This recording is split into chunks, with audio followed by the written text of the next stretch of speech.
Hello, everyone. Welcome to episode 6 of We're Gonna Win the League podcast. This week we're joined by just Dennis and Tom. James has taken a well-deserved break after only being on the show for three consecutive weeks and has had enough already.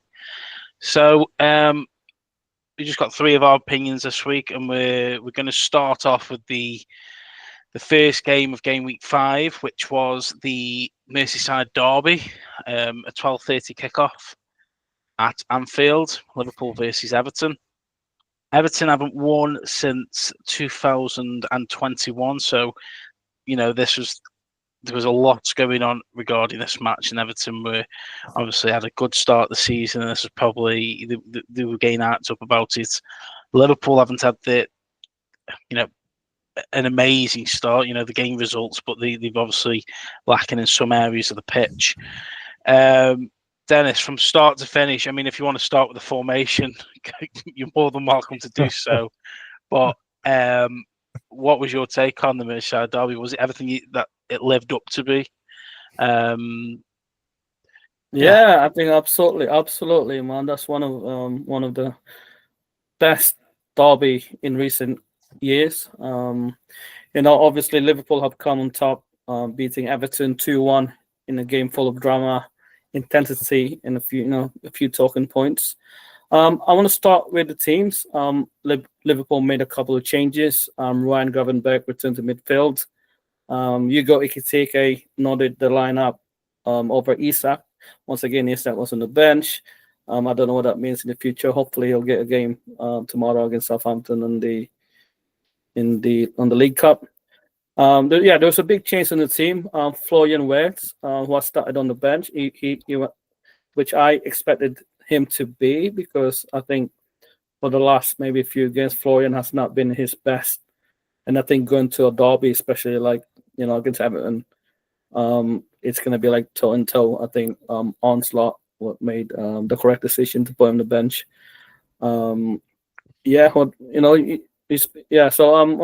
the other side, Everton were hoping Jack Grealish would come play, which he did. He was a very strong performance on that game. Just start off with the first half.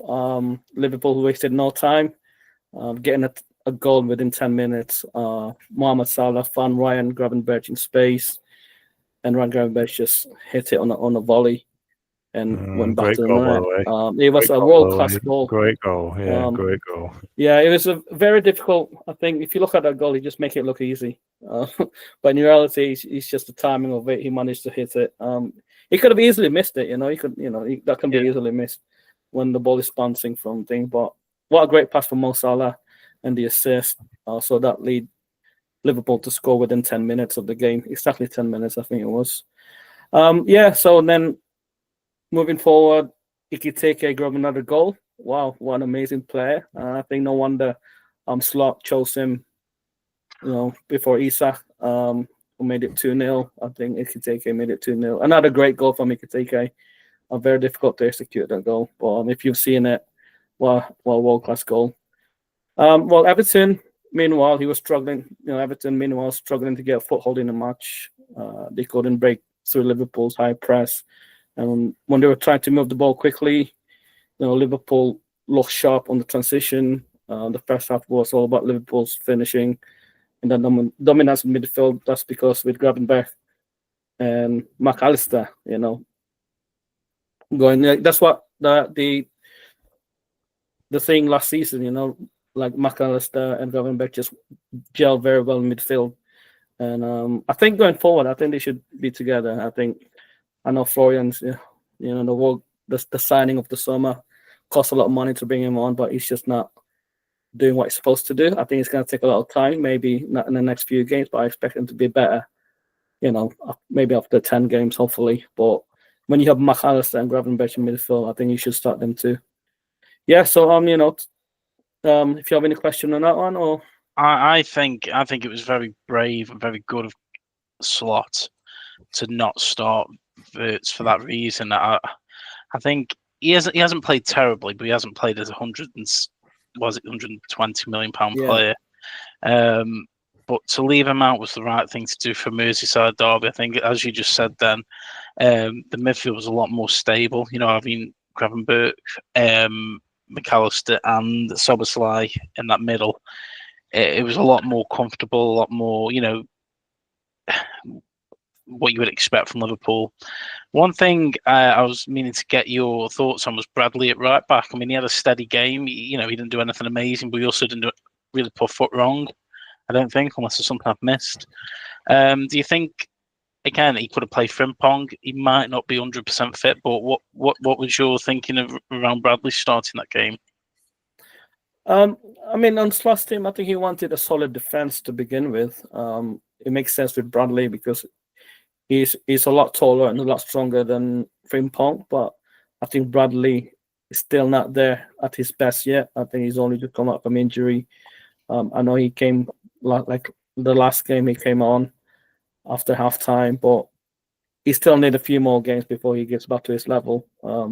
That performance against Madrid last season, I think that's what we need from him again. But that's gonna tricky now because when you have Frimpong, he's gonna be the starting lineup for right back over Bradley. But when you go into a game like this, against Everton, you need a strong defense. I think Bradley can cover that for sure. But he needs more game. He needs more time. But it's good to have. It's good to have rotations. I think, this is a lot of clubs struggle, especially the smaller clubs. I think they don't have as many players, so they can't really compete to the highest level the way Liverpool, Arsenal, Man City, Manchester United does. I think this is why we have mid-table teams that just struggle sometimes with rotation. But I think it's a good choice to have a backup players. Yeah.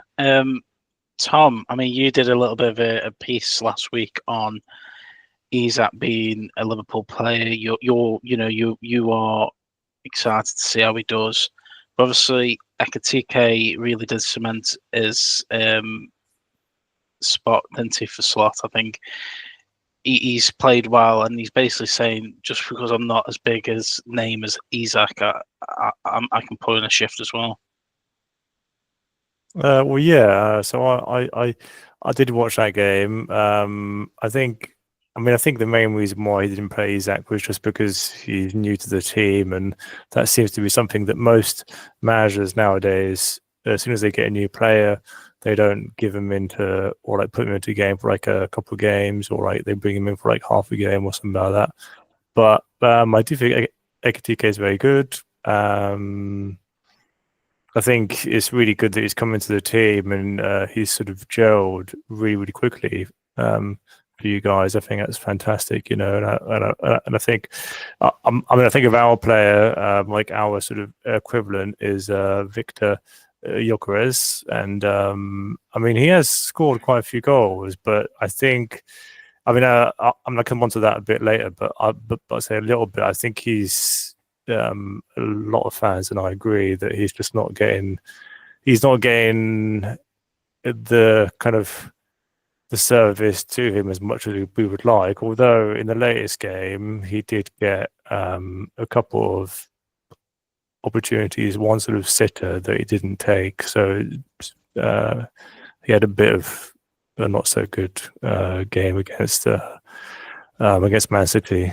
Yeah, I also think it's a little bit early still. I know we're 5 matches into the season, but I think it's still early to know who's gonna perform well by the end of the season. I think I know what Tom was saying with Victor Gyökeres. He's had, even though he scored a couple of goals already, but going into his first big game with Man City, I think it takes more time to figure out how he runs into the box. And I mean, Mo Salah had a really good point after the post-match. I think he mentioned about because Mo Salah said last season he was used to Darwin Núñez, where he's going to run into, and Luis Diaz, where he's going to be in the pitch. But having like Ekitike and if Florian played, it's basically just finding those two players on the pitch where he can just pass it without looking. He did that very well. That showed Gravenberch running into the box and got a goal. But yeah, I think it's too early to say. But I think we need five more games into the season to really make sure that these players are worthy enough. I think Gravenberch will be. I think he's on as long as he can keep up this form. I think he's on the road to being Liverpool's play. He could be Liverpool's player of the season because you've got Salah, because you've got Isak, Ekitike is doing well. You've obviously got Szoboszlai, who's had a really good start to the season. But I feel like with Gravenberch, I think he's going unnoticed for what he's doing. He's doing Everton over the pitch. He can play in defensive midfield. He can control that middle. Some of the passes and some of the little TikTok reels you see when you're just scrolling on general football apps, where he's just got the whole control of that ball, even if the ball's not moving. He kind of dictates the player who's on his back, and I think obviously he can score goals as well. It was a fantastic finish, and if he can get up the pitch as well as defending, I think it's going to be tough for it to go into this team unless there is pressure on playing him because he was 120 million. But obviously, I want to speak about Everton as well because Liverpool dominated the first half. But Everton, if that's a trait of Liverpool by slowing down, but I think it was more Everton picked up the pace a little bit. I think Everton come out from the second half and they did improve as the game went on. I think it was around the hour mark, Everton scored the goal. Grealish didn't get an assist, but I think he was the person who passed it on to the player who assisted Idrissa Gueye. It was good. It was good play from Everton. But what do you think then? Do you think that was short-lived? Do you think Liverpool were in control from start to finish? I mean, Everton, I think second half, they definitely turned back the attacking towards Liverpool. I think Liverpool struggled to contain Everton second half, the first few minutes, and that's why they were able to get the goal back. It was a great goal. Is it Gay? I don't know. Idrissa Gueye. Idrissa Gueye, yeah. I think it was a volley. He hit it that hard, and there's no chance Alisson could have saved that. It's a great goal. Jack Grealish, another player that I admire. I think he's such a good player. He's in my fantasy team each week. I think he's really turning up for Everton. What a signing he is for. I hope they will sign him in the summer for Man City. I think he's got a great future with Everton going forward. But Jack Grealish, I think he's got so much potential, and he gave Liverpool some problems at second half for sure. Yeah, and Tom, I want to bring you in on this as not as a Liverpool fan. What do you make of the comments at the end of the match by Grealish? Obviously, one of the things I think what he was trying to get at, because obviously everyone's kind of deciphered this of what he was trying to get at, is there's been a lot of minutes for Liverpool in stoppage time, a lot of minutes, and rightly so because the rule change where if the ball is not in play, time goes on the clock. It's happened with Arsenal on the Sunday. They had a lot of added time on, and they scored in that added time. What do you make from Everton and Grealish's comments? Do you think it's right that Liverpool are probably getting favoured a little bit more because they are top of the league, they are the champions, or do you think it was just a little bit heat of the moment? I mean, you've watched the game as well. I think it's probably out of a bit of frustration. I think that's probably it. I mean, when one team's doing very, very well, and I mean, the thing is that it is kind of stupefying how Liverpool have managed to sort of win 5 games in a row, even though they aren't playing at their best. So you can understand why sort of players are getting frustrated because Liverpool. I mean, like everyone's got a different angle about what's going on. The main thing that everyone's saying is that there's 2 ways to it. So one thing is that it's good for Liverpool because they're not playing their best. So that means that they're only going to get they are only going to get better. Get better, yeah. The other one is sort of saying, well, it's a big concern because they're only winning late on. That means there's something not going right, that sort of thing. But I kind of sit on the side of the fence that is Liverpool are sort of able to play when they aren't doing well, and that can only be a good thing for you guys, really. And that's what I think, really. And what do we make from? I mean, I'll agree with him. What do you make from that where the referee carded an Everton player for trying to take a quick free kick when they're the ones who are losing and want to get the game moving?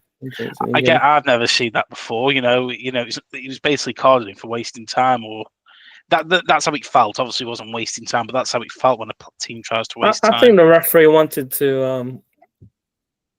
I think he wanted to get the game going. I think he was still talking. I think he was giving warnings to everybody, and they're trying to take the quick free kick, which he didn't really see. And when he turned around, he goes, take it back again. I think. Well, it's a heat of the moment. I think, but I don't know. But I think it's time to heat of the moment. There's another thing is that I think I mean, that's something that me and James were actually watching it together, and we were thinking that's very odd, I mean, just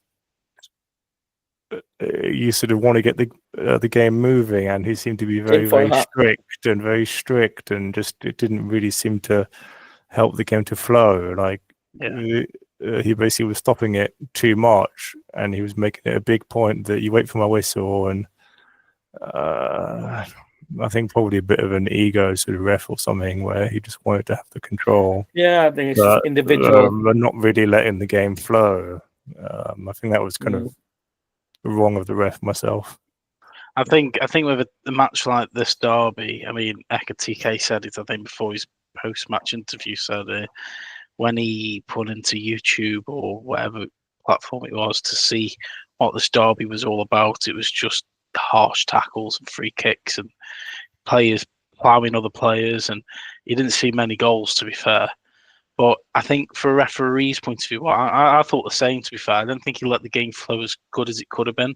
But I think could that have been a little bit of fear of getting the game out of hand? He's basically controlling that game. Yeah, for the full 90 minutes. For the full 90 minutes. As well. It's Yeah, that's the impression I had. Yeah.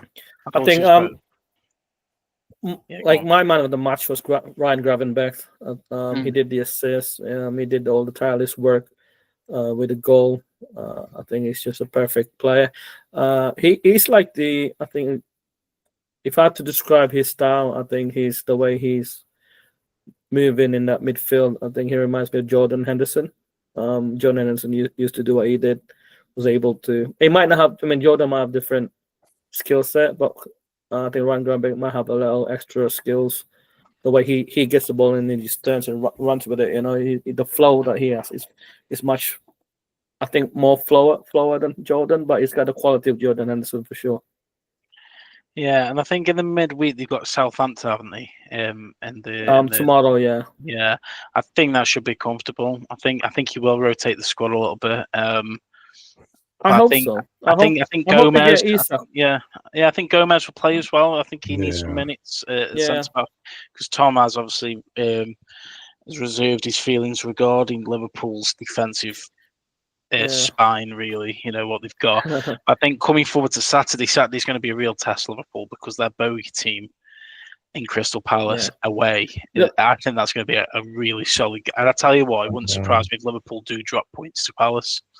Because they are, when Liverpool go to Palace, when they go to Selhurst Park, I mean, it's always a nail-biting moment. And if Liverpool do drop points, I do think it'll be against Palace.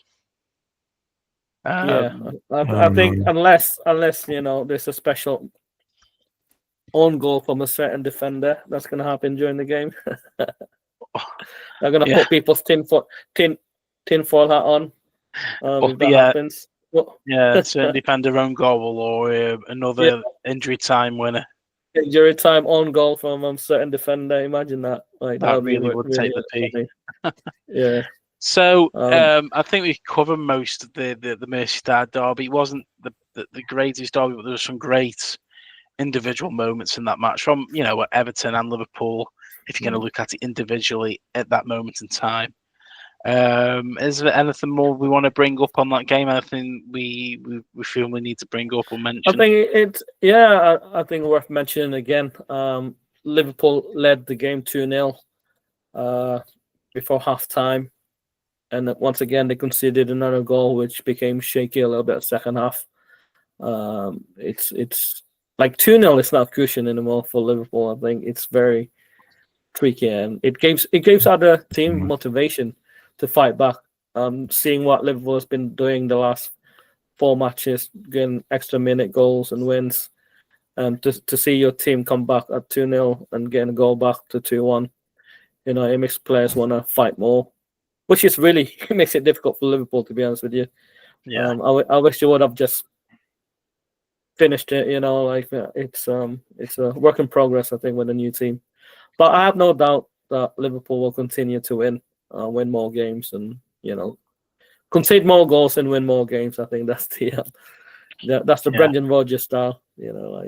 But I wonder though. I want to add a couple more things. I wonder one thing that I haven't seen the media talk about, or like any type of fan, when press conference, when onslaught, is a potential partnership between Ekitike and Isak. No one's really questioned him if there's a way to play them together, and I would love to hear the answer what onslaught think about that. But I don't think, so far I've not heard anybody ask him the question saying, "Oh, Isak and Ekitike, he could be the new SAS, the Suarez in Sturridge." They're both quality players. Why can't they play together? Find a way to play them together. Well, I think it's worth asking that to you, Tom. I know you brought up last week you can't see them playing together, but have you had any more thoughts on that? Do you think there's a way? Would it be harsh on Ekitike? I know you could play them together, but would it be harsh for Ekitike to be moved out of position? I mean, No, there's so many questions. Unfortunately, they haven't had a pre-season together, and these are the games where pre-season games are where they would have experimented with that. You never know; we might try that in the cup tomorrow. What do you think? Yeah, I think Isak will definitely play. I'm hoping he will definitely play sometime. I know on the left wing is that 17-year-old lad. What's his name? Ungamoa. Ngoa, he will definitely play. I think he's going to get his chance. I think Jaden Dans might have a run out as well. I think definitely will. I think he deserves a run out, to be fair. And obviously the second goalie that we just signed, he's definitely going to start. Go on, try to say his name, Dan. Try to say his name. I can't even say his name. It's quite a long one. I know it's not. Do you want to say his name? That's not just his name. I don't even know his name, so yeah, it's Tom only focuses on Arsenal and a little bit of Lille. Look at that. But my thoughts on it is that it's hard to know, but I think most. I mean, so I do watch quite a lot of podcasts and stuff like that on YouTube and Match of the Day and Sky Sports, and I think I mean, it's Gapco who is normally on the left wing, isn't it? Yeah. Gapco. So, and I think that's where most people are saying that if Isak and Ekitike did play, then Isak would go in the middle because he's the sort of the bigger signing, that sort of thing, the bigger name, and then Ekitike would play on left wing, and it just it depends on if Ekitike can sort of transfer his skills to left wing as well as being up front. I mean, that's where I haven't seen him play in the past, so I don't know if he has been able to play in that position in the past. So I don't really have an opinion, really. One thing for sure, that, you mentioned Gakpo. He's not been. Gakpo is very good left wing, isn't he? I'm like, he's good left wing. He hasn't been convincing us all. He was good last season. He was coming there. He was scoring. Yeah, he hasn't had a very good start of the season. He hasn't had a very good start of the season. Okay. He's been steady. But when you lose, I mean, I thought that he was alright, but okay. He was alright, but it's not a threat. He's not been a threat so far. He's always been taken off. Somebody else coming on for him. But I feel like he should start from the bench, just to give him a bit of motivation. There's no guaranteed start. I know he's Dutch. Arne Slot connects with him very well. I think maybe that's a reason why he sold Luis Diaz because he prefers him on that wing. But he needs to step up. Gakpo needs to step up again. Yeah. So I agree. I think when you lose Luis Diaz, who's a threat. To be fair, he didn't have the greatest end of last season, but he was more of a threat. And Gakpo isn't doing anything wrong. I agree with Tom. He's a steady player.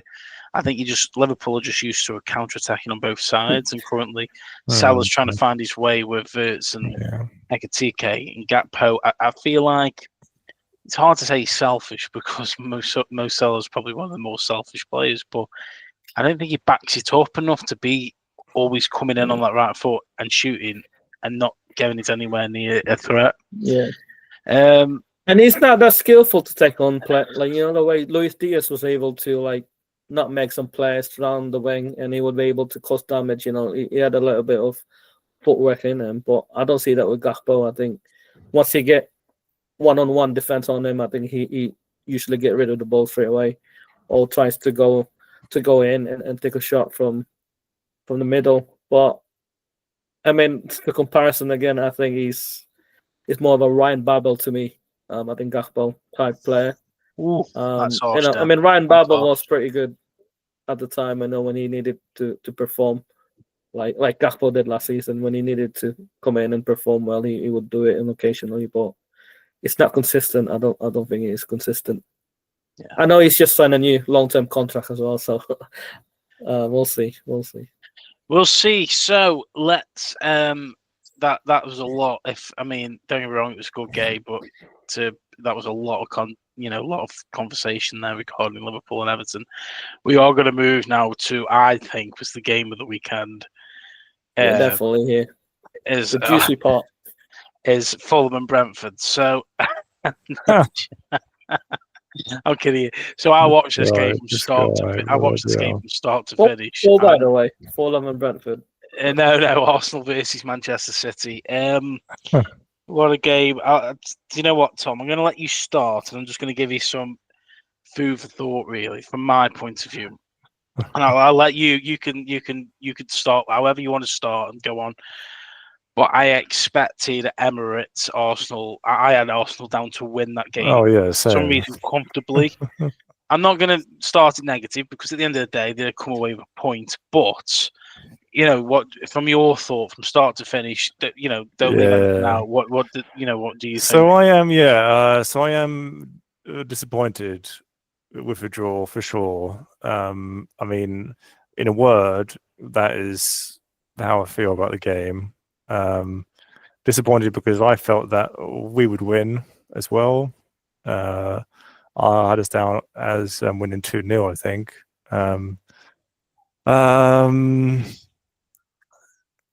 So I think the main reason why we didn't win was because they scored a goal early on in the first half, and I think one of the biggest gripes I have against Arteta or him and the players who basically decided not to have Eze on.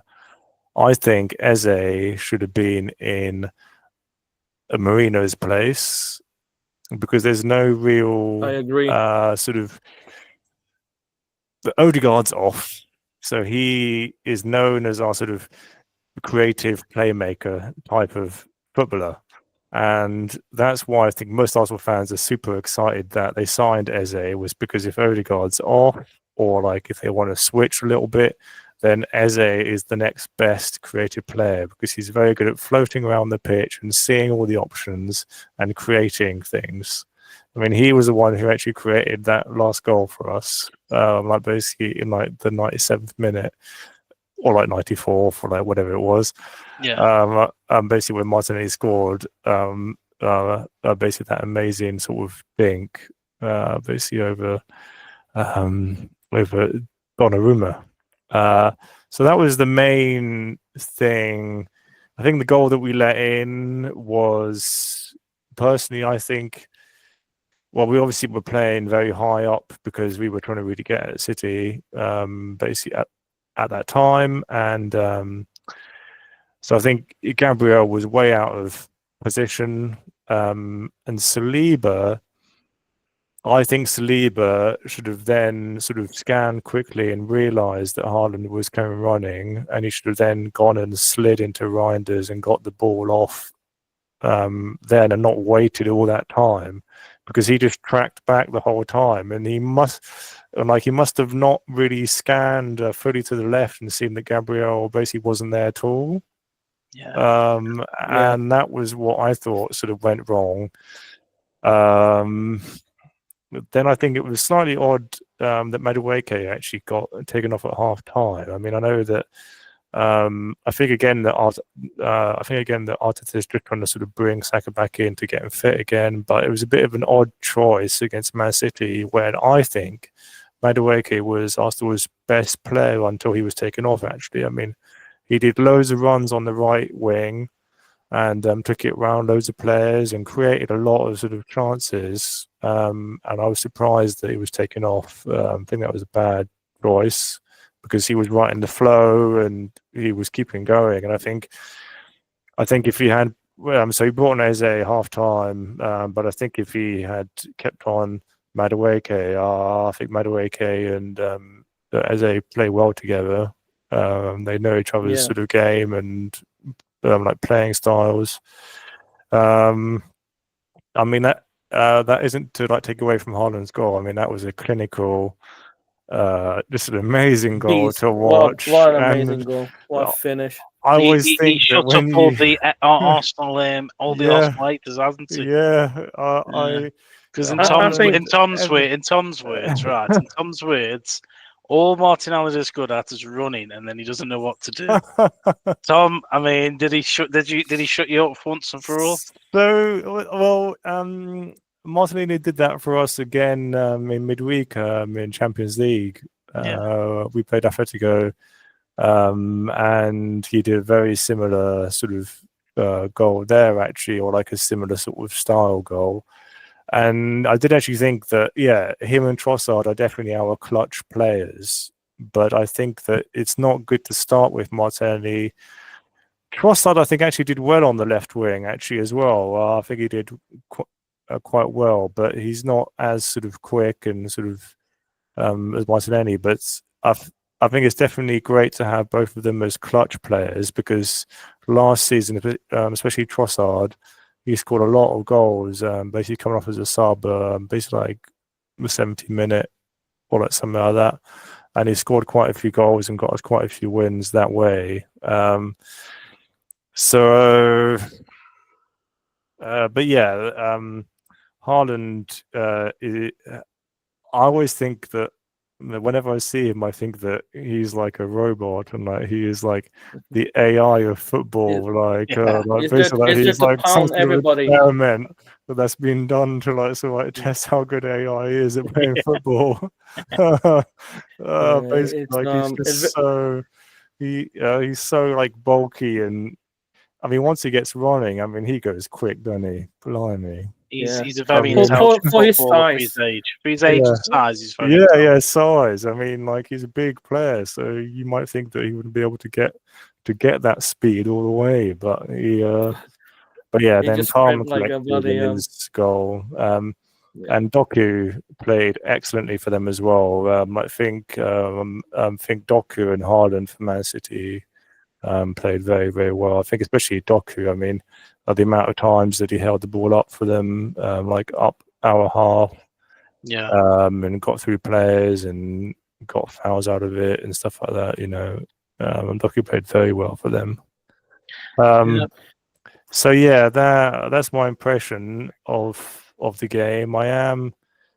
The other thing is Gyökeres, actually. To speak about Gyökeres, there was Trossard, I think, did a very good cross in, and Gyökeres was literally there, and I don't quite. It was hard to see on the replay exactly. I think Gyökeres' position was slightly off or something like that, because the ball came in, and it was like a great sort of cross in, and it was a sitter because the goalie was a bit off the line, so he could have easily just shot it in, but he either missed it or he was in a bit of a position where he couldn't quite get to the ball. So there was that chance, and then he had the ball in where he was going in from the left wing himself, and he tried to take a shot, and I think it was blocked. So, I mean, he is trying, and I do think that he will get better as time goes on. But that's why I think that you really have to have at least one playmaker on the pitch to really try to get the best out of him. And I do think that if Odegaard's not in, then basically that's Eze, and I really am stupefied at why Arteta basically didn't have him in and chose Marino. I mean, James was saying that he felt that perhaps it's because Marino did well in the international break and got a few goals, so he thought that perhaps that's why he put him in there. But I think Eze is the answer. Is the creative player. That if we had him in first, then that would have been more likely that we would have scored. And he had a chance, by the way, when he came on. He had a very good chance that forced Donnarumma to save it. As they came on, he had a straightaway impact on the game, and that made Donnarumma made a save. It was a very good save, but you can see the quality of Eze, man. Like I'm with Tom here. You know, I think that when you're playing Manchester City at home, and you look at that team sheet, it's almost like the team from last season. You know, that never caught up with the league title. The negative, you know, the indecisive. Yeah. And a lot of talk has been coming again. Football's football. It's a game of opinions. But again, Arsenal fans are saying what you're saying, Dan, is why, when you're at home against the poorest Man City team Guardiola's ever had, are you playing after spending 245 million, majority down strikers? Are you playing Marino? Not Marino's a bad player, but Marino is not Eze. No. And why would you not start with Eze against Manchester City? You know, Tom, you hit the nail on the head about Odegaard. He's your creative player. He is what has made Arsenal or Arteta with his tactics. Like Dan says, it's always about getting the ball in the midfield, and your anchor man is Odegaard. When he was injured, that is why it was like they sank. You know, they sank because they didn't have that playmaker stringing the ball along. They got the goals from the wingers, as Dan would say. So to have Eze, he's played a few games. He must have come up to match fitness. He's played games for Crystal Palace. I just think it's bizarre. And again, I don't want to be negative because again, it's a football opinions. But you don't go against a poor Man City team and not have your star man. Not there to smash them. You know, it doesn't matter if you lose the game. If you give it your all, 90%, 99%, you know, it doesn't matter if you lose. If you show you're compassionate to win the game, you know, you're there to. It's football. You know, you're there to win it. If you lose, you lose. But Arteta tend to play when it comes to big games like this against Man City and Liverpool. He tends to say he's look at his opponents thinking, "Oh, how can I not lose here? I don't want to lose to them today because it's gonna embarrassment for my ego." Like I think that's why he's sticking his head. So he plays his conservative team, So, and I think Arteta realized it at halftime. That's why he took off Moreno. He took on Madueke and put Eze and Saka on. And he realizes that, okay, we're 1-0 down. Okay, maybe I'm going to have to go for it. Like, why not start Eze and Saka on the first place? If you need fresh legs, you bring in Madueke. You know, I mean, obviously Saka's fit now. He's come back from injuries. He can play on for 60 minutes. He doesn't have to play on full time, but you need to bring on your best players at the start. Because halftime is where things change, you know.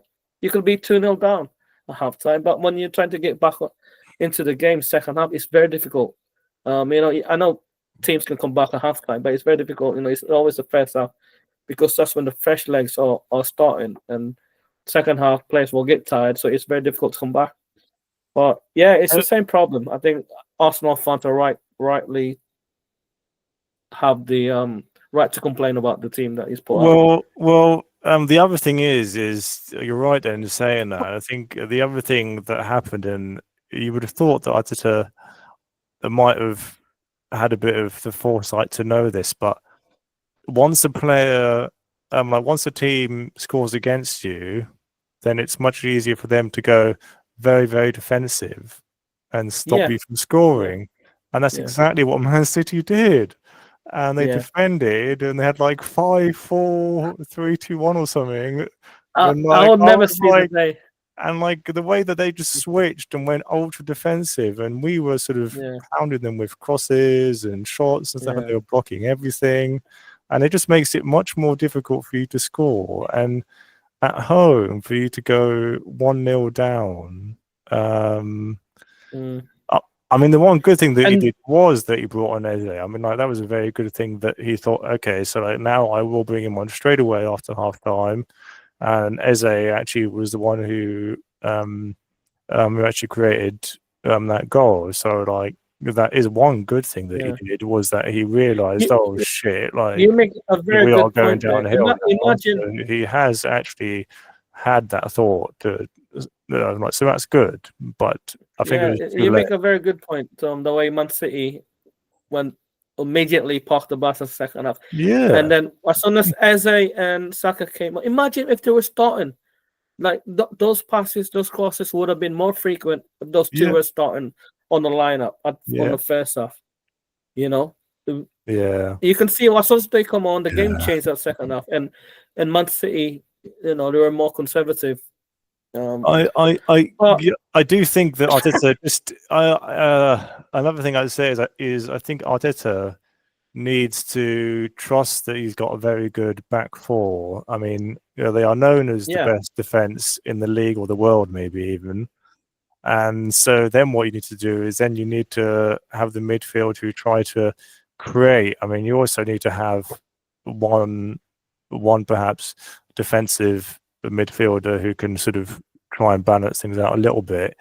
But then you need to also have those players that and are proving at creating. And the fact that Eze against Nottingham Forest sort of came on and did that amazing sort of first time cross, and Gyökeres scored it first time. I mean, that should show you that sort of he's the man to have on the pitch.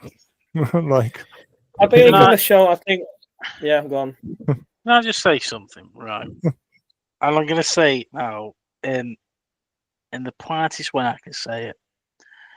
But what makes Arsenal have the best defence in the world? Who's decided that? If it's after 5 games in, I can't get my head around it. Or if you're going off last season, you finished second and won nothing. The season before that, you finished second and won nothing. Now, I'm not bringing this up for easy content, but you're not the only person who said it, Tom. And I can't get my head around it, because you've got teams like Real Madrid, PSG, who have defenses that can play the ball as well as defend. I just can't get the will bit, and I just feel like Arsenal. I think Arsenal need knocking off a peg a few, because I think Arteta is radiating to the fans. Well, because I just want to know where. I will deconstruct it for me. I will admit that Arsenal are not very good up front, right? But where I think Arsenal are very good is in their defence, because they don't concede a lot of goals, and that's the sign of a great defence. If you don't concede a lot of goals, I think they're a very good defence, and I agree they are very, very good. But after 5 games, you can't say they're the best defence in the world. Yeah, I think Tom makes a good point, to be honest, Greg. Well, I mean, if you look at so if you let me go on the app here, and then we'll have a look at if you're going to park the balls 3 games out of 5, then you are going to not score as many goals. So that's the reason you've only got 10 points. Yeah, well, so this season so far, we have conceded 2 goals. And we scored 10, and I mean, where are they sitting in the league? I think there's only one other team who have conceded less the same goals, and that's Palace actually. So Palace has got the second best defense but in the world. the difference is, I think, and this is something that I think a lot of Arsenal fans know as well, is like it used to be the case that if you had the best defense, then nine times out of 10, you actually win the league. But things have changed over the years, haven't they? And now it's more about that creative side and being able to go forward and score, as well as like not letting goals in, obviously. And so I think that for me is where Arsenal really need to get better. Is more that creative side. So like more what I was saying. I did say that Arsenal have the best defense in the world. I mean, they might be or might not, but more my point was that they have a very good defense. And yeah, so I agree.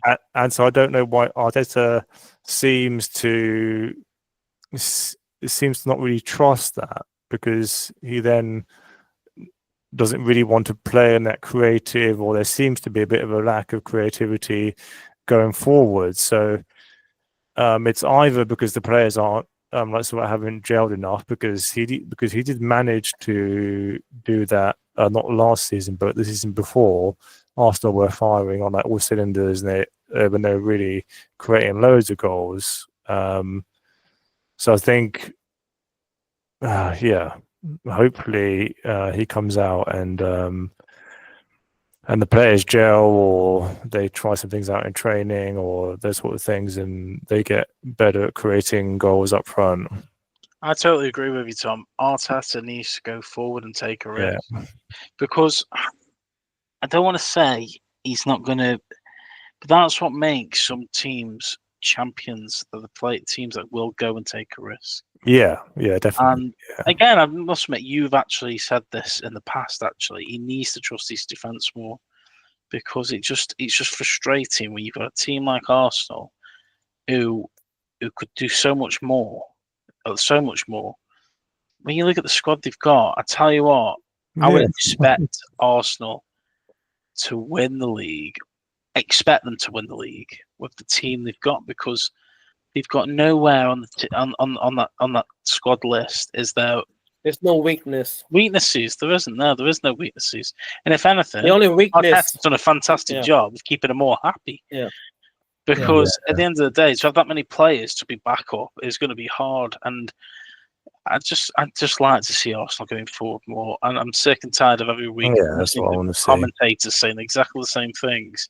I just wish they did more, because the more exciting Arsenal could be, the more respect they'll get off teams. But currently, I'm not saying, I know at the end of the day, football's a results game, and that's the thing that matters at the end of the day.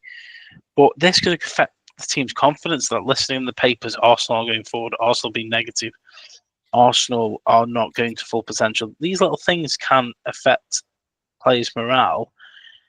You know, if let's say they have a couple of bad games, it's very unlikely, but things like that will be uplifted even more, and obviously more in the news and more in the tabloids. So it's just a shame. It'd be great to see Arsenal just kick on and go more attacking. What I will say is, what a fantastic goal that was, Martinelli. I'm a massive fan of Martinelli. I'm a massive fan of Martinelli. And when they got that goal, I was like, mate, that up yours, Tom. Straight away, I turned to my brother and said, "Up yours, Tom." I said, he was a quality. Well, I'm pleased that he shot me up, so that's good.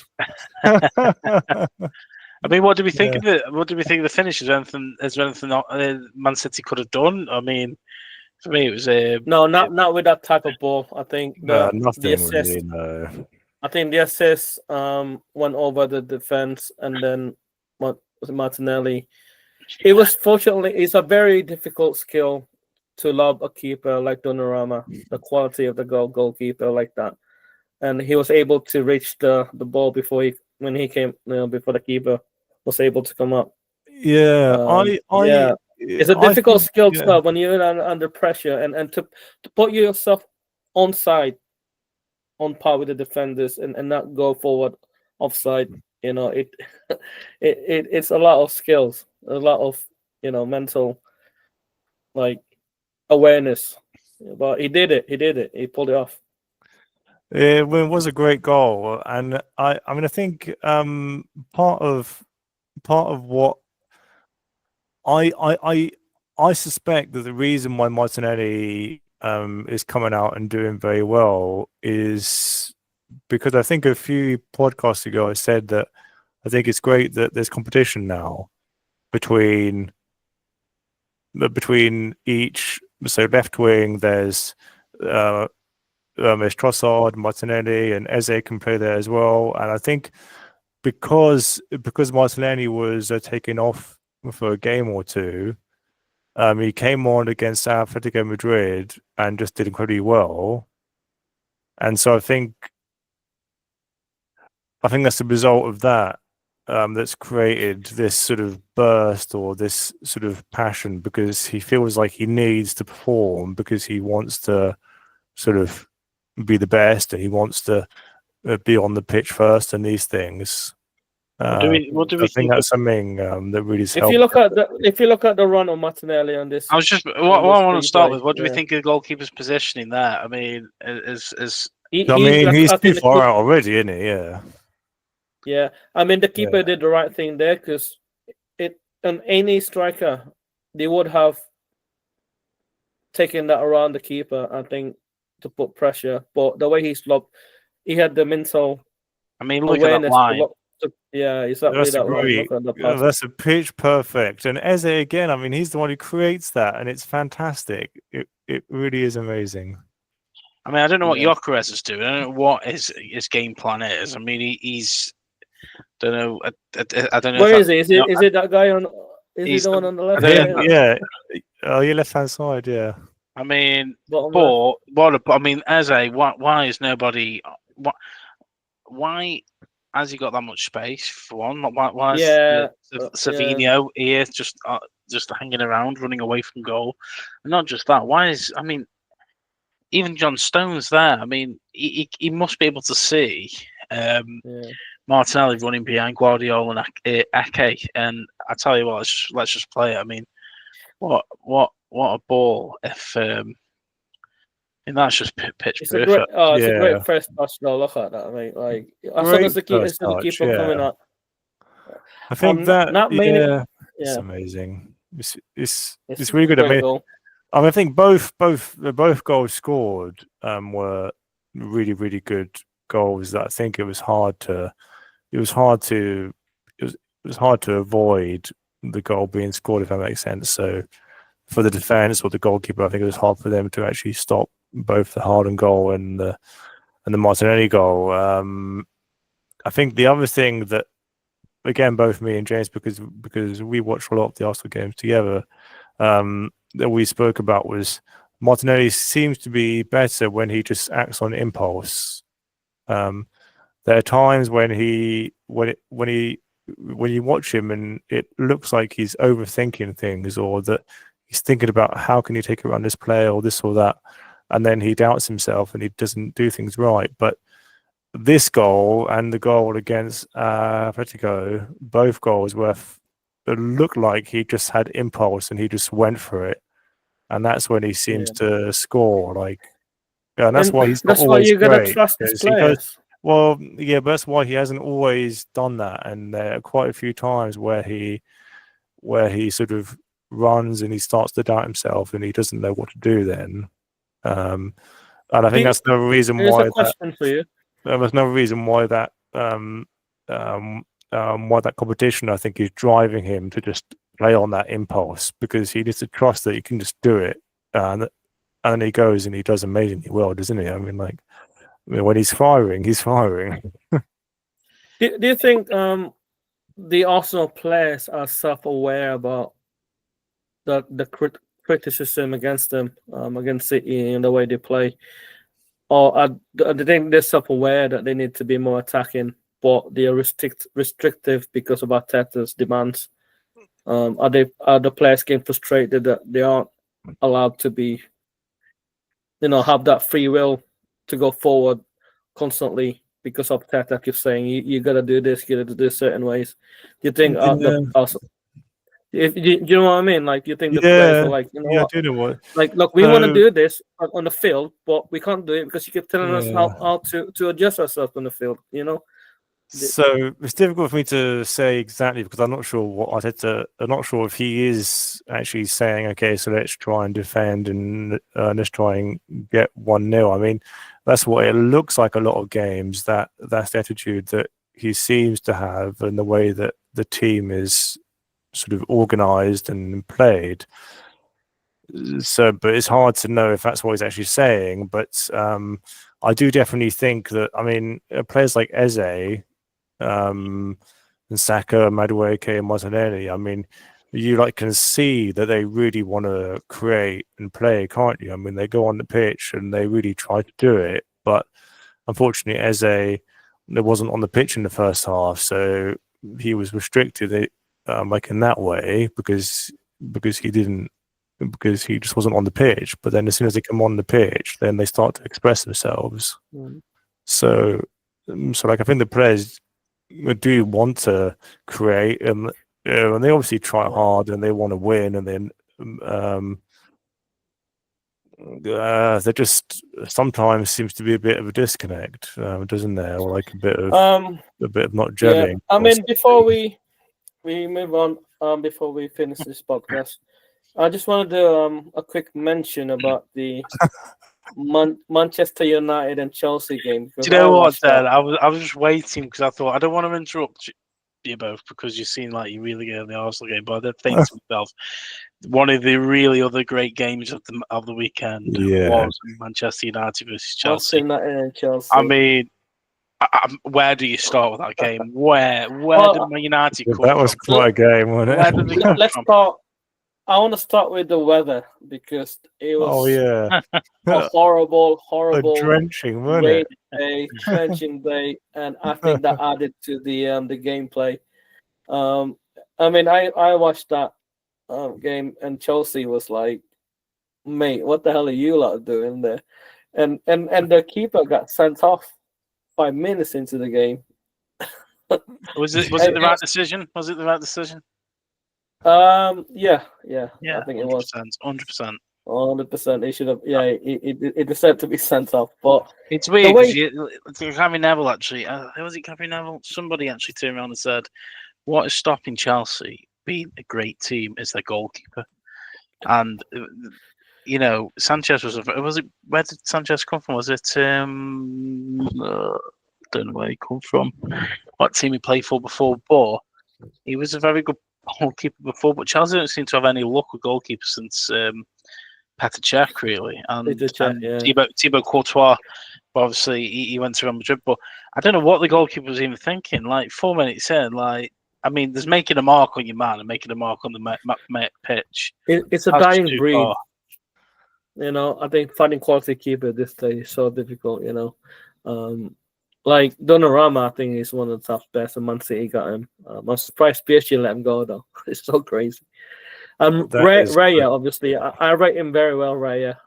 If Alisson was to leave Liverpool in the next year or so, a couple of years more time, I would bid for Raya, man, to be a replacement for him. That would be great. He wouldn't leave Arsenal for Liverpool. And just on time for Arteta. He wouldn't leave Arsenal then to go to a team that wins trophies. Come on, mate. Why would you leave the greatest defense in the world where you finish second and no trophies for a team that wins trophies? Yeah. Jokes aside, I've always thought that it's far better to be in a team where you actually want to really, really win something, and the whole point is they're trying to defeat somebody and that sort of thing. So yeah, but isn't that what Gerrard did for most of his season Premier League and they won one? What? Yeah, Gerrard did the same with the Premier League. He had the chance to go to Chelsea, didn't he? Sadly, stayed at Liverpool, never won the Premier League.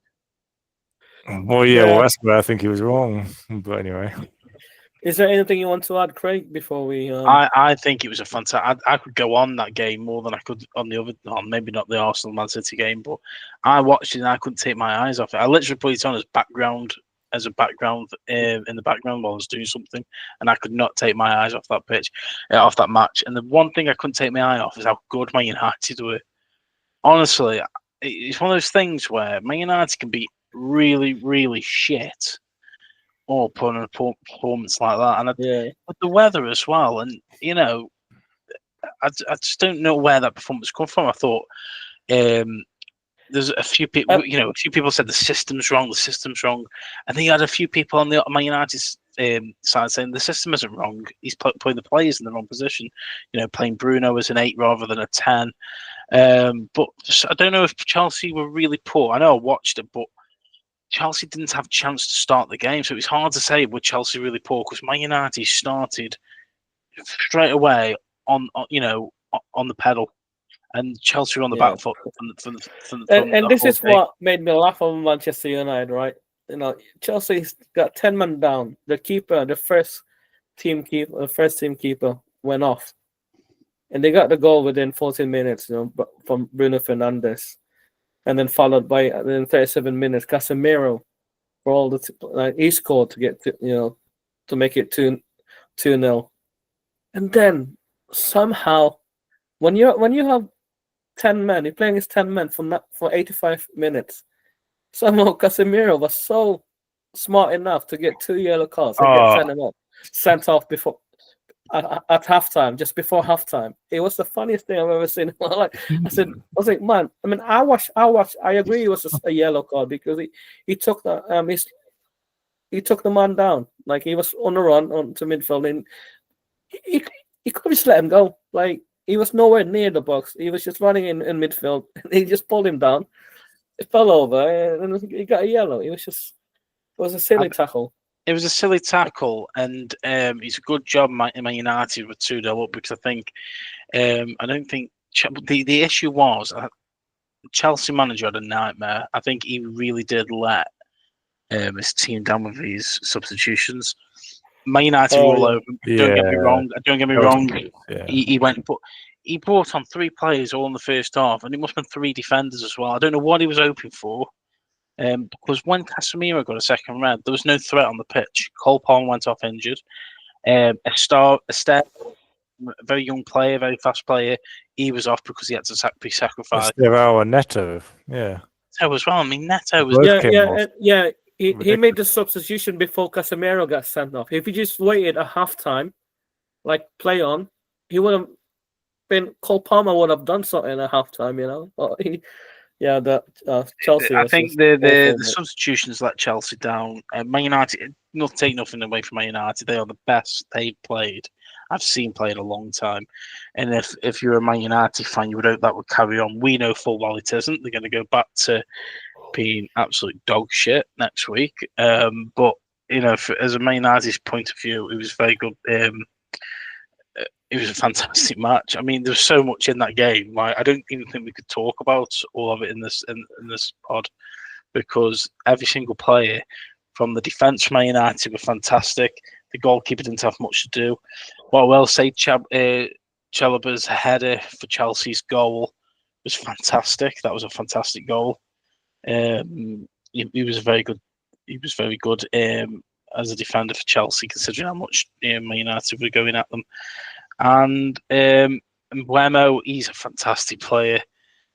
He's going to be a great player for Man United. Sesko's a little bit. I'm still unsure where he fits in the long term. He was brought off at half time, but there was positive signs for United. And if we didn't know this is what United are like, whether you have one great game in every 25, you'd be worried. But touch wood. I don't want. Some are saying that this is the turn of the tides for Man United. Yeah. Some are saying. Just a quick mention, Craig. It's I'm just looking at the league table now. It's complete opposite. This table is from 1st to the 20th. Liverpool won 5 games straight. No draws, no losses, 5 wins straight.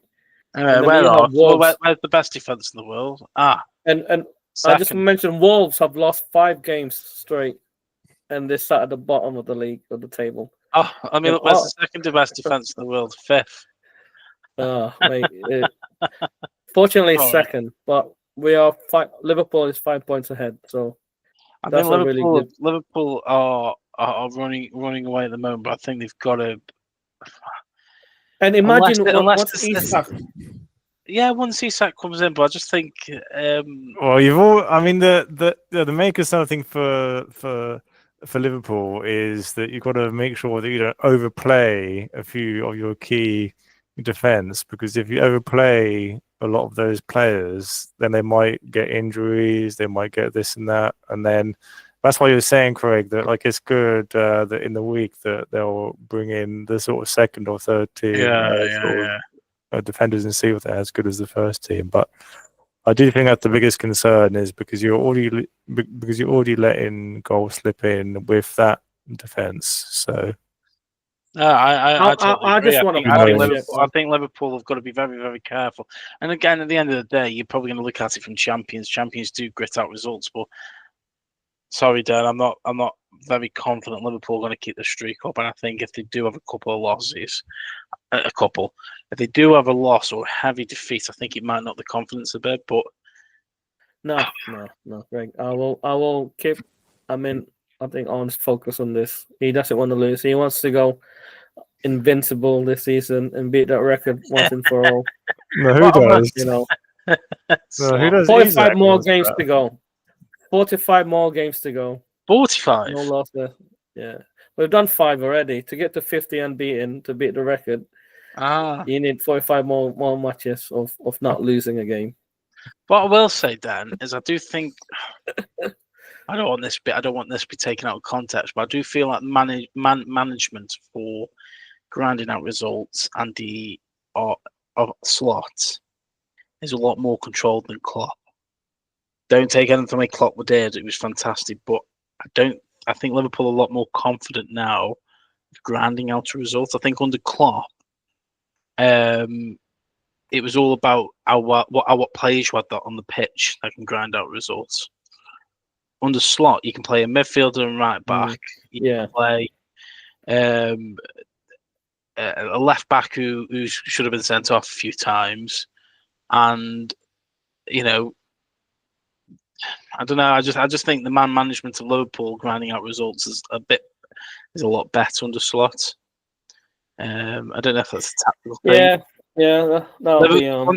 Under Klopp, it was heavy metal football, and again, we're probably being contradicting telling Arsenal to tell Arteta to go for it, because under Klopp, that's what they did. But also, grinding out a result was never easy as well. It was always, you're on the edge of your seat till the end. Where it's kind of flipped now. It's about Liverpool who always look like they're going to get that goal in Fergie time. Whereas before, I think going forward now, I think Arsenal will. It's a domino effect. They might get a draw against City. When it comes to Port Vale on Wednesday, man, Port Vale's gonna smash. That's when the confidence starts to decline. Port Vale comes in 1-0. 1-0 down within 10 minutes. 1-0 up 10 minutes. Port Vale, mate. They'll be. They're gonna smash Arsenal. So, Tom, you're going to the Port Vale game. So am I. Yeah. I mean, from an Arsenal, obviously. Talk about prediction.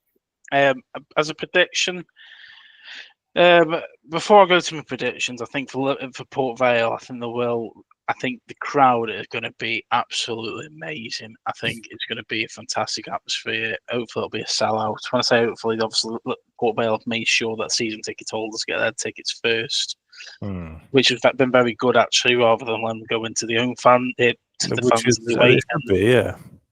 We don't want Arsenal fans in the home stands, so that's the main focus. It's an interesting fixtures, Craig. Me and James to come with Craig. What? In the home stand. It's an interesting fixtures, and I'm going to say this now for next week's episode. Port Vale will come on top, and then Arsenal will have to go away to Newcastle on the Sunday. What's your prediction? And Newcastle is not going to go easy, mate. You can't stay on Newcastle top. is a very difficult. I can see you losing to Newcastle on Sunday. What's your prediction then? You can't stay on top. I mean, that wouldn't win you anything on gambling, would it? My prediction: Port Vale 1-0. 1-0. Okay. Once Port Vale get the first goal, they're gonna park the bus for 85 minutes, and Arsenal there's no way getting a goal when Port Vale start to put 10 man behind in front of their keeper. But after that, Right. Okay, you then. have Newcastle on Sunday. I think that's a real test again. I think Arsenal will struggle getting away points. Well, Newcastle, I think, I think that all he needs to do in that game, that to get a striker. that will be a tough game for sure. But I think what he needs to do is he needs to do what both me, James, and lots of other Arsenal fans thinks he should have done against Man City is to start with Eze, start the game with a creative player, then trust your defense can do what they do and go forward and take it to them. Take it to them, man. Take it to them. Prediction then. Final prediction before we go on Newcastle versus My Arsenal. What's your prediction?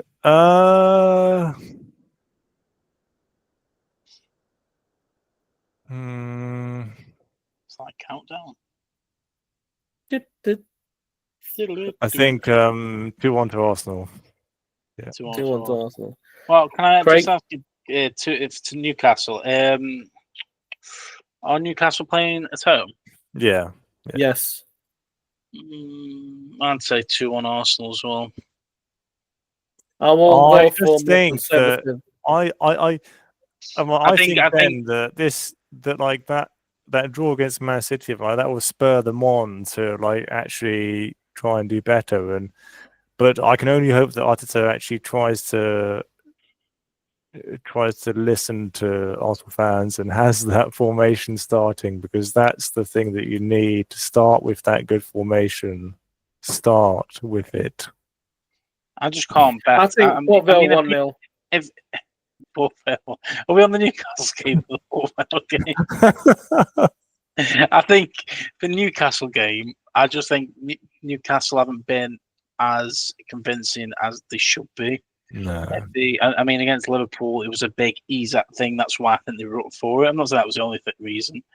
But against Arsenal, I think Arsenal are very good. I can see Arsenal dropping a lot of points away games.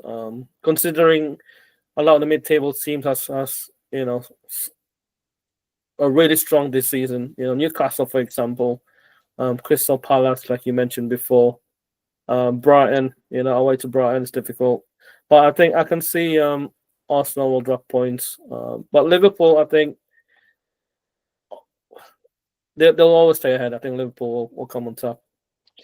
Slot time. slot machine time. Slot machine time. What I will say is, from Port Vale fan point of view, I'll be very happy. I'll be over the moon if we can at least get a replay. Get a replay at least, so you can go. No, we can't get replays in the Carabao Cup. That's only game finished that night. But if we can get a goal, I think that we aren't daydreamers. We aren't expecting much. Arsenal are a very good team, and if there's any team that's going to run it over us in the Carabao Cup, Arsenal's the team we wanted, because it's going to be a fantastic game. Have some hope, Craig. Have some hope. I can't tell you what the score's going to be, because it's either going to be annihilation or if we could get a goal, 3-1, 4-1, Arsenal. 4-1 if you can, Tom. How do you think? What's the Arsenal chatter anyway, Tom? Obviously I'm not an Arsenal fan, so I don't. You're probably part of some groups that mentioned the Port Vale game. I actually haven't really heard much about the Port Vale game. There's not been a huge amount. There will be soon, because it's on Wednesday, but I haven't seen that there's been a huge amount. But I'm more excited myself, because this will be the first time that I've ever been to see the Arsenal men's team play. So is this your first game? Really excited to go and see the Arsenal men's team play for the first time, and super excited that they're playing against against one of my very best friends' team. It's just amazing that we're going to see them play. Thank you very much for the ticket. Was awesome, that sort of thing. So